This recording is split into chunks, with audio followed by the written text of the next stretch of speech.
Hey guys, it's Dan. Welcome back to Downtas Media, and we finally made it to the end of the summer 2022 anime season, which overall was a rather quiet season for anime.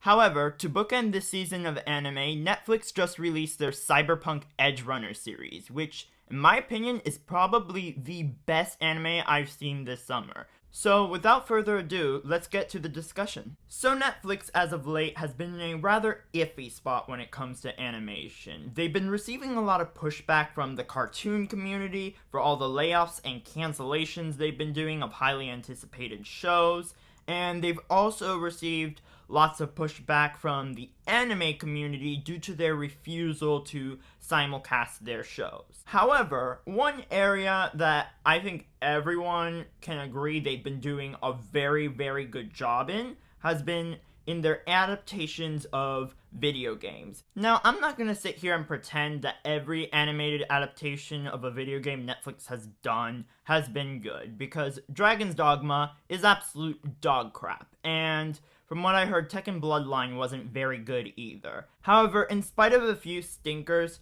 Netflix has also released quite a few animated video game adaptations that have been beloved by not just their respective video game fandoms, but also normies as well. For example, Castlevania has been popular for quite a while now, and Arcane became the biggest animated series of last year. Not to mention, people also love the Cuphead series that Netflix released this year.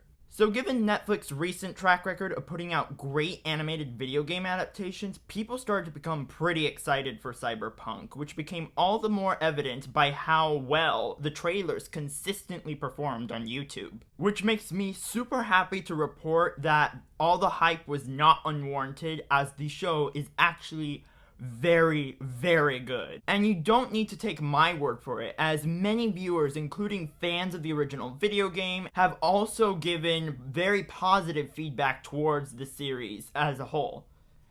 So, before we get into some of the specific elements that I liked about Cyberpunk Edgerunners, I'd like to issue a quick spoiler warning for those who have not seen the series. That way you can click off and come back once you've watched it. So now that you have your warning, let's continue with our review. Now, one of the biggest draws for a lot of people going into Cyberpunk Edgerunners was the animation. For those who don't know, Cyberpunk Edgerunners is animated by Studio Trigger, a very well-known animation studio throughout the anime community. Trigger was founded by the creators of Gurren Lagann over at Studio Gainax, and their portfolio consists of a bunch of iconic anime, including Kill la Kill, Brand New Animal, Little Witch Academia, and Promare, and they are also the studio behind the production of the second season of Panty and Stocking. And I'm glad to say that Trigger once again delivers for the animation of Cyberpunk Edgerunners. Cyberpunk Edgerunners features Studio Trigger's signature eccentric cartoonish style and uses a lot of the same coloring and lighting techniques as some of their other properties such as Promare. However, unlike other Studio Trigger anime, Cyberpunk Edgerunners is a Netflix original, which allowed them to go all out on the animation. As a result, not only did Cyberpunk Edgerunners have a noticeably higher production value than most anime, but they were also completely uncensored, which led to some absolutely crazy and wild fights and NSFW content. And I speak for a lot of people when I say that Little Witch Academia creator Yo Yoshinari deserves a round of applause for his character designs on Cyberpunk Edgerunners, which have already become extremely popular, with characters like David, Lucy, and Rebecca having already become fan favorites among viewers. Cyberpunk Edgerunners is also extremely well written. I think they did an excellent job with the world building of the series and also the main plot. The show's writers do a really good job with the character work of Cyberpunk Edgerunners, from the way they establish the characters to how they progress along with the story is executed flawlessly. I especially liked what they did with the show's main protagonist, David Martinez. David starts off as this underprivileged, street-smart teenager who's going to this elite academy that his mother wants him to attend, even though she can barely afford it. And although David really doesn't like this school or the people in it. He still does it out of love for his mother. However, all that changes after his mother dies within the crossfire of a group of two cyberpunks. This leads to David going on a bit of a self-discovery journey to learn who he is as a person without his mother. This inadvertently leads to David being recruited by this girl named Lucy to join this gang of cyberpunks called Edgerunners, who act as a sort of mercenary for hire in the setting of Night City. Then, in terms of David's character, I think the writers did a really good job at showing what happens when this sheltered kid is thrust onto the streets and he needs to learn how to fend for himself in a very survival of the fittest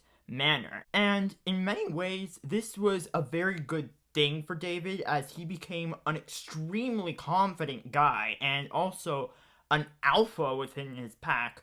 But in other ways, this was also really bad for him, as it led to him falling into a lot of his old habits, such as living for others instead of himself. Some other characters from Cyberpunk Edgerunners that I think the writers did an incredibly good job on include Lucy, who had an extremely compelling backstory, being this essentially government lab rat who's been on the run from the government ever since she escaped their clutches when she was a child. And I think the writers did a really good job of exploring how that trauma from that kind of experience affected her personality in the current day, and how that led to her being very secluded and having a lot of trouble opening up to others. And having David be the one that Lucy first opens up to after her experience creates this really interesting dynamic between the two characters that I found to be really fascinating. And I also think the writers did an excellent job writing the character of Maine, who instantly became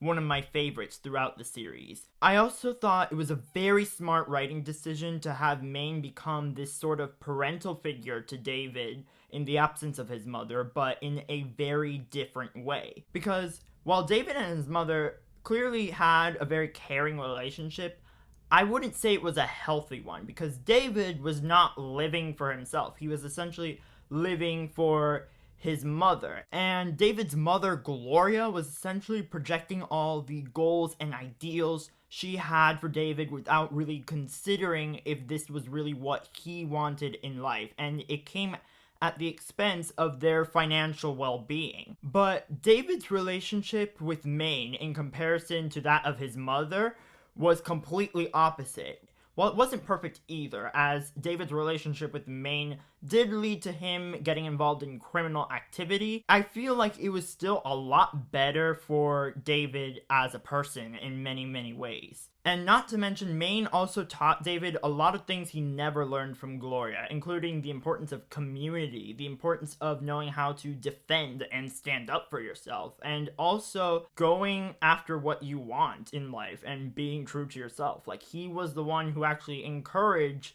David to open up to Lucy and ask her out. And although she didn't have a huge role within the series, I did really like Rebecca's character. I thought that she was a really fun character to have around. And although I'm not a fan of the way they used Rebecca as the third wheel in David and Lucy's relationship, I do think she served as a very good foil to David in a way Lucy did not. And that is something that becomes extremely important, especially towards the end of the series, where Rebecca ends up becoming the voice of reason to David during a really dire situation. And finally, let's talk about the voice cast. Now, I watched this in English dub, and my god, this is probably one of the best English dubs I've seen in a very, very long time. Cyberpunk Edgerunners was voice directed by none other than Miss Faye Valentine herself,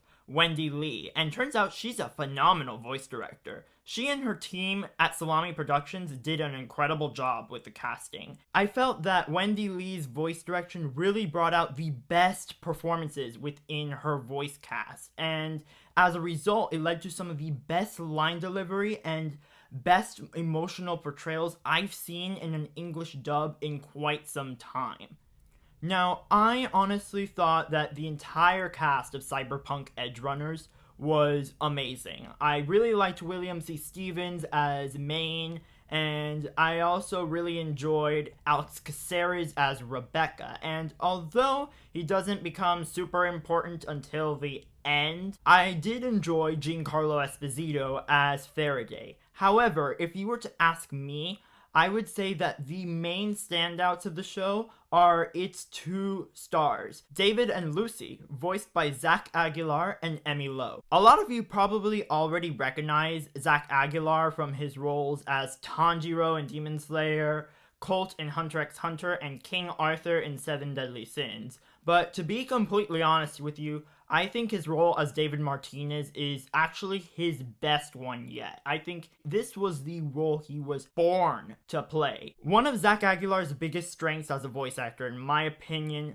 were always the more dramatic scenes in the shows that he's cast in. And David is a character with a bunch of those scenes, so it's a role that directly plays into his strengths as an actor. I also feel that Zach Aguilar just adds a lot to David's character in general. I feel like he adds a lot of charisma, and he adds a sense of relatability that I'm not sure any other actor would have been able to do had they been cast as David instead of Aguilar. Then, much like Aguilar, I also think Emmy Lowe was fantastic as Lucy. You might recognize her as the English voice of Suma from Demon Slayer, but just like Aguilar, I honestly think Lucy is her best role yet. I think she adds a lot of spunk to the character, and I also think she does a really good job at pulling off Lucy's cold demeanor. But in all honesty, the best part of Aguilar and Lowe's casting is their chemistry, which is electric.